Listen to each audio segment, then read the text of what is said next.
Daros las gracias a todos por venir. Desde el Ministerio y desde Santiago estamos muy agradecidos y la verdad que muy sorprendidos por el número de participantes, tanto por parte de Portugal como por parte de España. La verdad que no sé si ha sido el tema, la ciudad de Santiago, que es maravillosa y que transmite tanta espiritualidad, lo que ha hecho que este encuentro ibérico tenga este número de participantes, que casi llegamos a los 80. Vamos a empezar primero con un vídeo que nos ha mandado Metzil, que como sabéis todos es la directora del Centro de Patrimonio Mundial. La verdad que, como sabéis todos, el Centro de Patrimonio Mundial tiene una situación de personal bastante precaria y bueno, tienen bastante dificultad a la hora de poder desplazarse.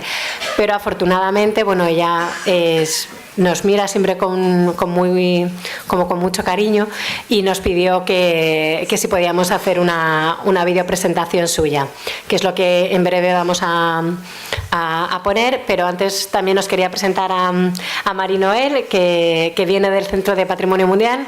Ella ha hecho un gran esfuerzo, como os comentaba antes. El centro carece de personal y el desplazarse es un esfuerzo para ellos. Y bueno, supongo que todos los que estáis aquí, los gestores de Patrimonio Mundial, conocéis a MARIE NOELLE porque es a la que bombardeamos con mails, con reuniones, con preguntas, porque es la encargada de la unidad de Europa y América. Y bueno, pues por parte del Ministerio, yo estoy convencida que todos vosotros darte las gracias por poder venir. Seguro que todos están deseando preguntarte un montón de cosas, entre ellas yo, tengo que hablar contigo varios temas. Y bueno, después de la presentación de Metzil, seguirá ella con una presentación sobre el tema del turismo y el Centro de Patrimonio Mundial. I don't speak Spanish or Portuguese. Whilst the technology is being taken care of and the PowerPoint presentation is being installed, I would also like to say a few words of thanks to the organizers, to the municipality of Santiago, to the Junta de Galicia, to the Ministry of Culture of Spain, of course, and the Portuguese government and representative from the National Commission and the Ministry of Culture. It's really a great honor for us to attend these meetings. I'm absolutely delighted to be here. I'm the desk officer for Portugal and Spain, and also work on World Heritage Cities. As a little preview of what Mechthild Rossler, the director of the Centre, would be saying, for the World Heritage Centre, meetings like this, networks of site managers are really important. There are more and more. There's this meeting, the Iberian meeting, but in each country also there can be thematic groups and networks. I know of the Spanish network of cities, which met not so long ago, and I see in the audience some people I know we've met discussing these meetings. There's also, in Portugal, there was a lot of work done also on tourism. There was also an initiative on site manager networks. There's been also work on heritage of Portuguese influence. So there's really a spirit of outreaching beyond the government level. Also in the United Kingdom, in France, there are many networks. And in Strasbourg a few years ago, maybe some of you were attending, there was a meeting of European networks, and that's an initiative UNESCO is really pushing for again. This is even more true. It's definitely true in Europe because of a decentralization process and because you have many local governments. I don't know if the PowerPoint will be functioning, but The table. Okay. They can put the computer. Okay.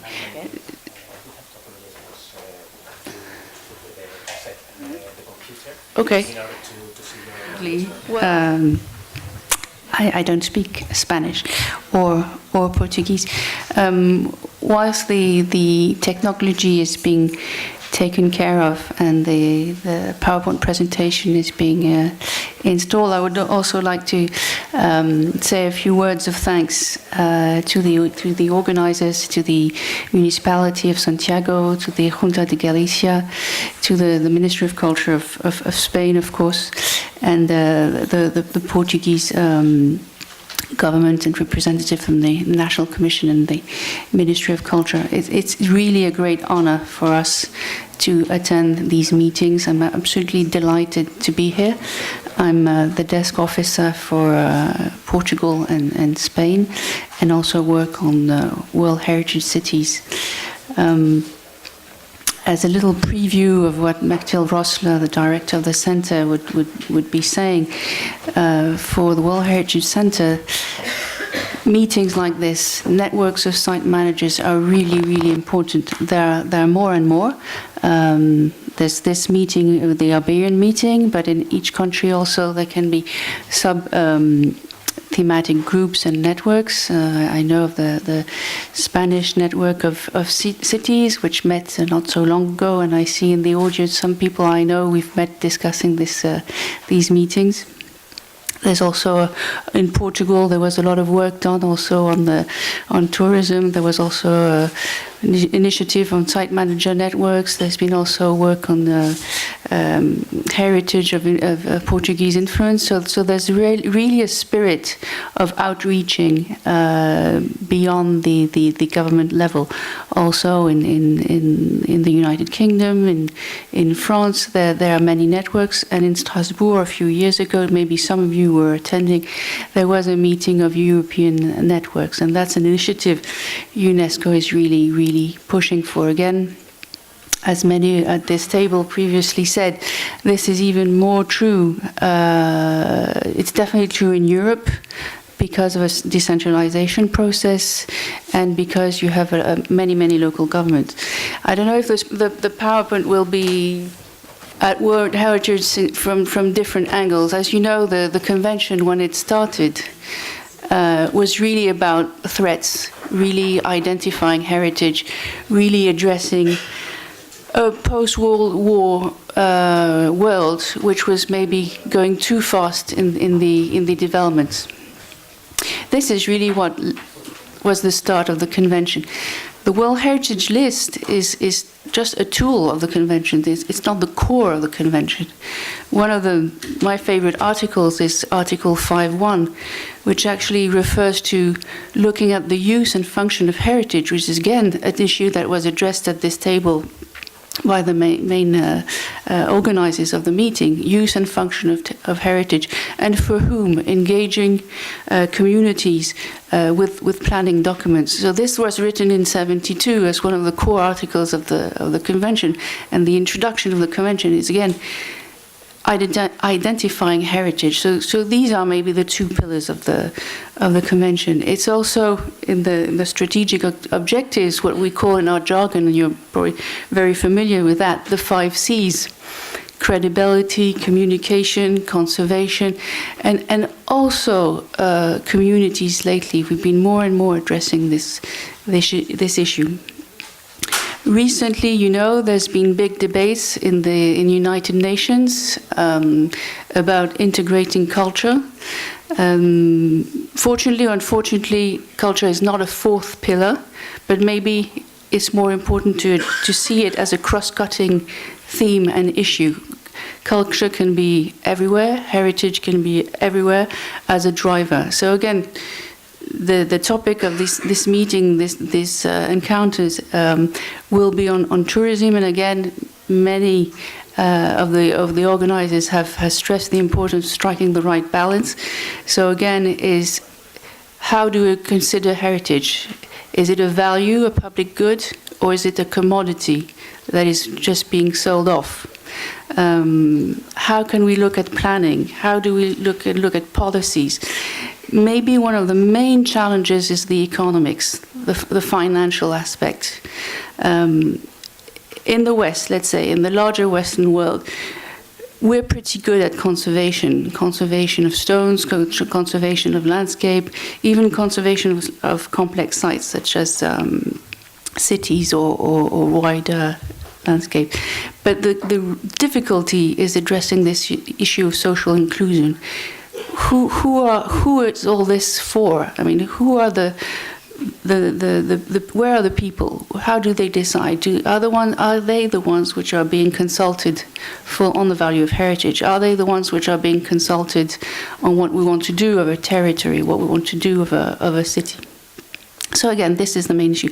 At the European level, you probably also know other conventions from the Council of Europe, such as the Faro Convention, which goes even farther, because it's not defining objects, it's actually defining the community of the heritage. So maybe that's the farthest we can go in terms of changing that paradigm. Also, UNESCO has been working on a recommendation that you're probably familiar with, which is called the Recommendation on the Historic Urban Landscape. And again, it's addressing this issue of layering. It's addressing this issue of territorial planning, landscape. Landscape we understand as the geographers looking at the layering. It's not the vedute of the Canaletto paintings where we're looking at just the horizontal perspective. It's really looking at a geographic approach to understanding economic and human forces within a given territory. So this is a large introduction, but I don't know if I have my pen, but I thought it was no, it's not on the computer. No. Okay, short break to give the PowerPoint applauses to Meshtil. She'll be very touched, and she really regrets not being able to attend. So we already started the introduction, so So again, we were referring to the challenges, the beginning of the convention, where it came from, and one of the most famous also example was actually a development issue, the Abu Simbel project, the dam project. So we were looking at energy at the time, which led to the transportation and relocation of the temples. The big issue today is what would happen. I'm not sure of the answer. Would the dam be built? Would it not be built because the trend for renewable energy or other types of energy would prevail? Or would the economic development just win the game and the Valley of the Kings just be flooded with tears and regrets? Infrastructure work, example in Shalimar in Lahore, we've got the example of Venice, where the population has quasi-disappeared and we have major issues, especially with cruise ships. The question of sustainable development and the issue of high-rise. An example in Cologne, Liverpool, a site on the World Heritage List in danger, a city thriving for a new redevelopment after knowing one of the mightiest cities in the world in the 19th century becoming an extremely poor city within the mid of the 20th century. So how can it develop with a kind of disaster? Climate change, finances, institution, identity, and also the issue of sustainable green economy. If we look at this presentation, will mostly focus on urban heritage and what it is. Again, is how can we understand it? The World Heritage Convention is rather vague in that sense. It's only addressed in the operation guidelines. So how can we look at, if we look at the list today, how can we understand heritage? We can look at urban areas, which are typical of a period, and it focuses on the footprint.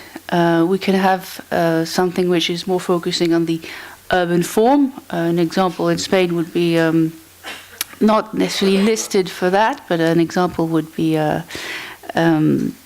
Barcelona, for example. But there are many other cities in Spain or in Portugal, or also overseas, especially colonial towns of the colonial period, which are very interesting for their urban form, and urban archaeology, which is the testimony of cities that are no longer living. One classical example would be Pompeii, or in Latin America we have a place like Joya de Seren, or in China, for example, Xanadu, but there are many other examples.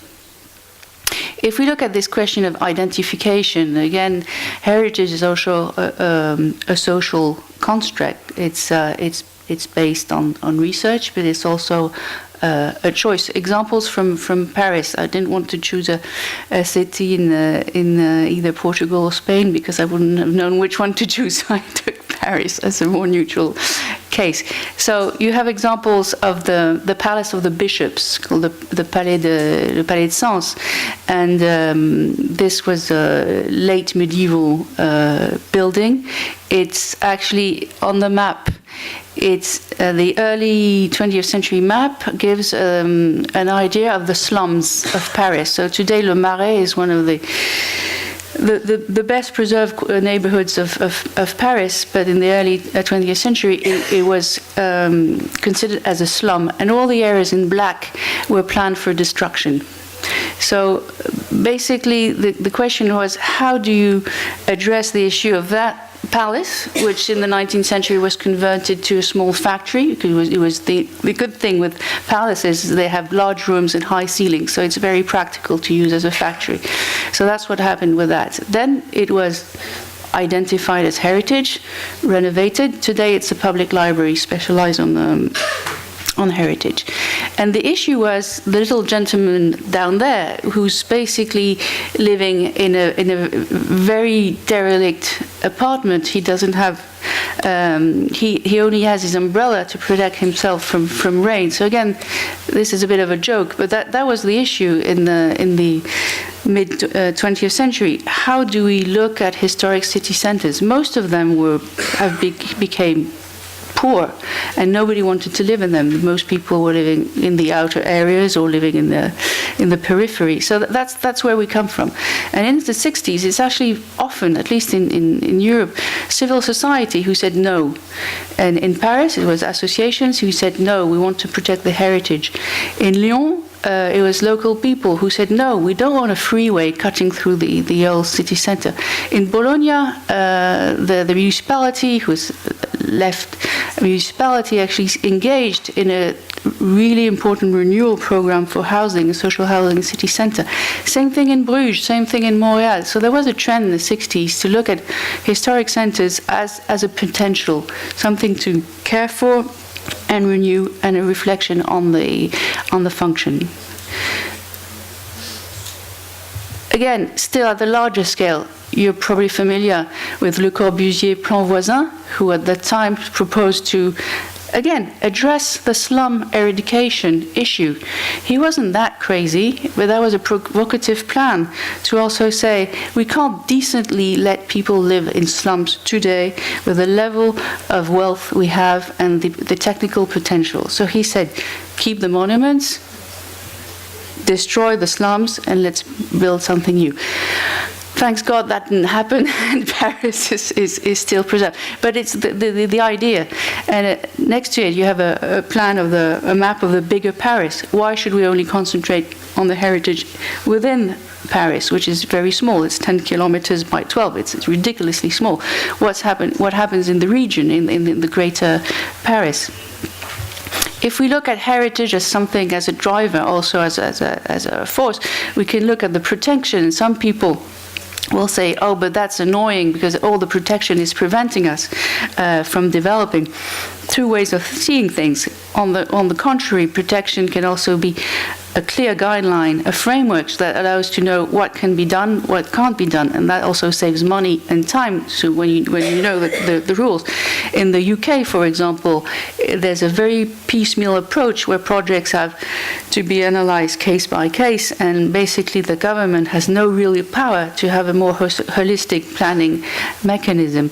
So that's an issue. Again, examples from Paris. So you have the safeguarded area of Le Marais. That's also where we had our palace and our little gentleman who had issues with his roof leaking. Below, you have a view of the World Heritage Sites, which is the riverbanks. And over there, you have the view cone and view shed system, protection system for the main views of Paris, which is only one of the protection mechanisms. But again, if we look at Paris, we have a conservation area, which is mostly linked to the medieval age and mostly the Renaissance and 17th century.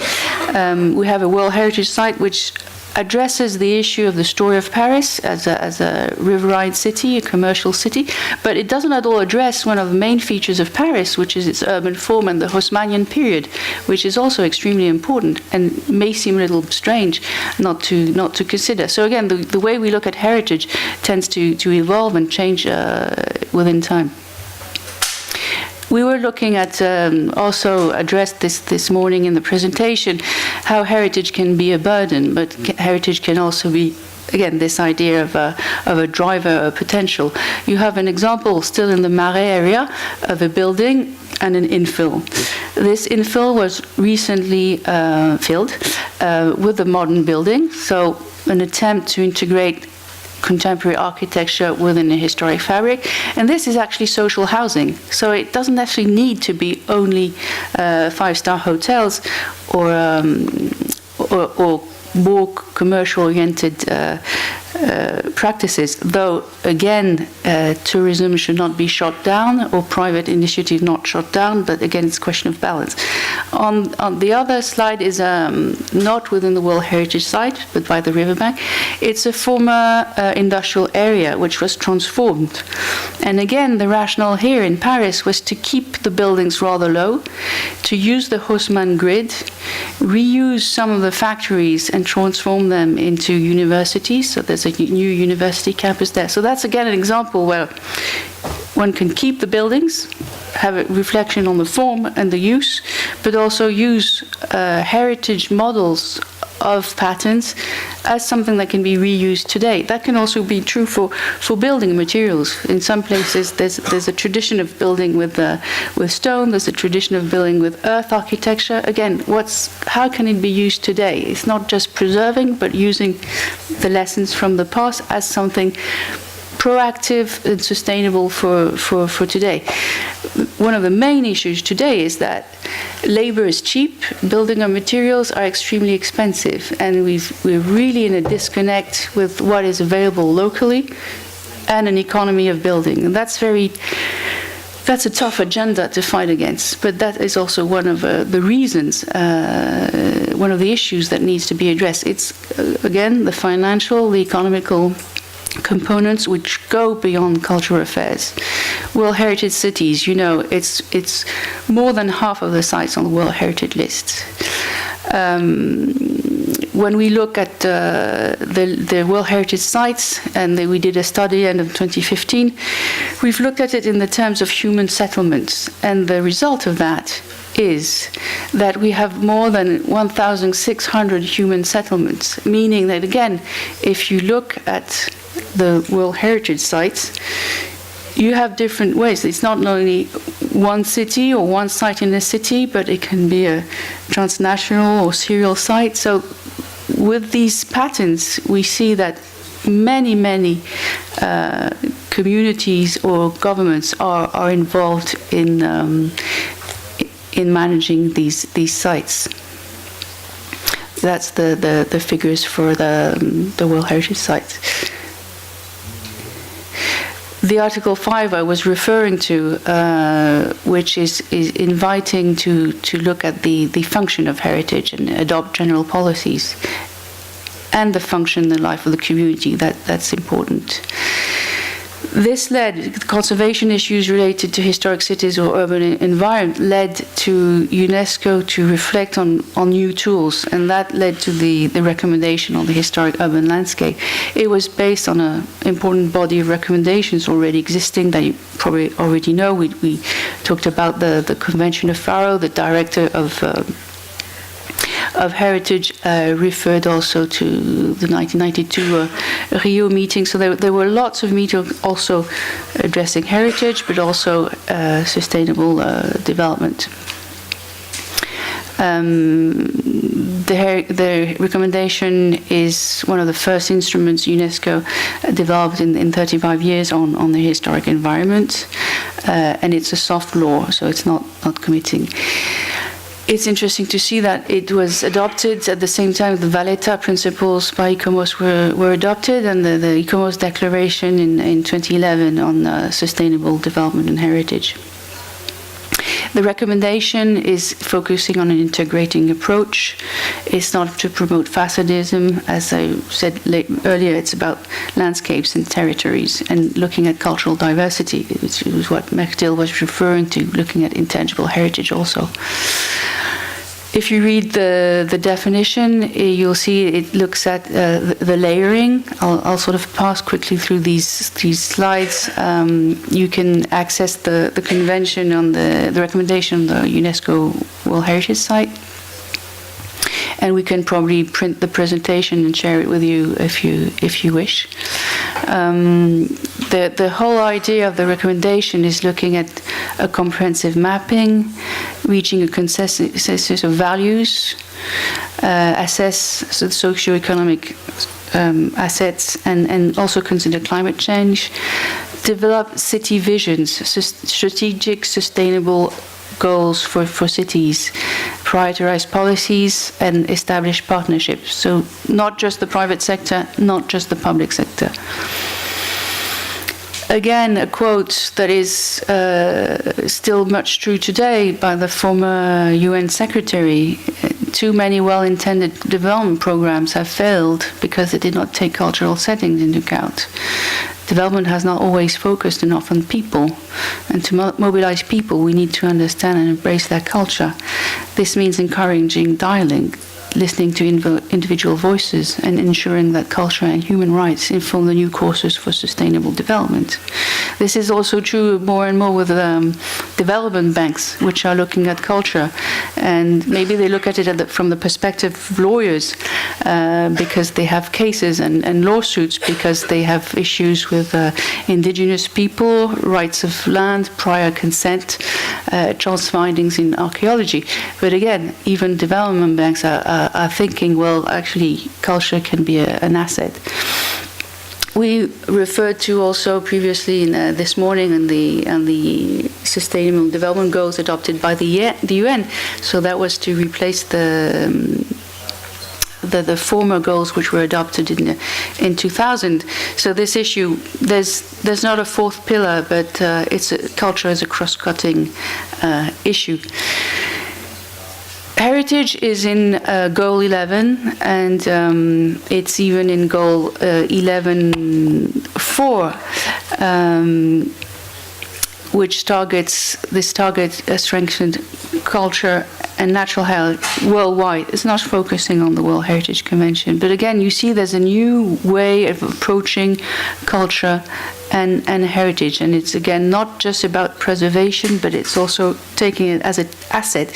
Ideally, we should be in an environment where heritage is also connected to development. It's not development on the one hand, preservation on the other, but the two work together, and actually enhancement of heritage is part of the development. To this end, UNESCO published a report, it probably should have published a long time ago, which is looking at culture and sustainable urban development. It came out in French, English, and Spanish. It was presented at the Habitat 3 conference, takes place every 25 years, which addresses these issue of urban development. So for us, this is very important because we've been at least at the institutional level in terms of international discussions. It's a fantastic period because culture is part of the agenda. It's being addressed. It's connected to development, to renewable energies. There's a long way to go because between words and the general principle and the actual actions and possibilities on the ground, but still, it's a good context. So pertaining to waste management, it's to water treatment, it's also pertaining to transport, it's pertaining to school. It's every environment, every thematic element that mayors, local communities, politics have to address, but even people and even private businesses, how can they engage by mixing culture, social, environmental, and economic values? And again, this may be a theme for our next meeting. The 7th Iberian meeting could also be on finances and looking at other types of finances and mechanisms. So So if we connect to the site management, again, this is a priority for us. It's a priority for the periodic reporting action plan. So linking these meetings is also addressing these main issues. Again, a quote. This comes from the Bruges structure plan. It's in French and Flemish, but the proposed translations are: the more civilization advances, the more people become conscious of their past and their cultural heritage. This reveals the presence of the past and not only the tracks it has left behind. Ancient cities are not considered as archaeological curiosities anymore, but as a contemporary, lively and functional ensemble. This was written in 1972. I hope it's still true in 2017. And voilà, thank you. And I hope we can work for the well-being of this gentleman who has a leaking roof. Thank you very much.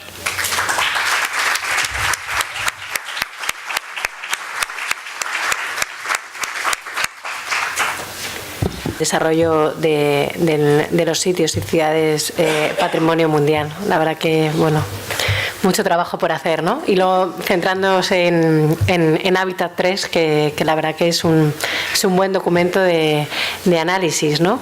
No sé si habéis tenido ocasión de verlo, pero bueno, ahí hay mucha información y mucho queda por hacer todavía, pero bueno, algo ya hemos ido avanzando, por lo menos que la cultura sea un elemento transversal. Ahora damos la palabra al siguiente ponente.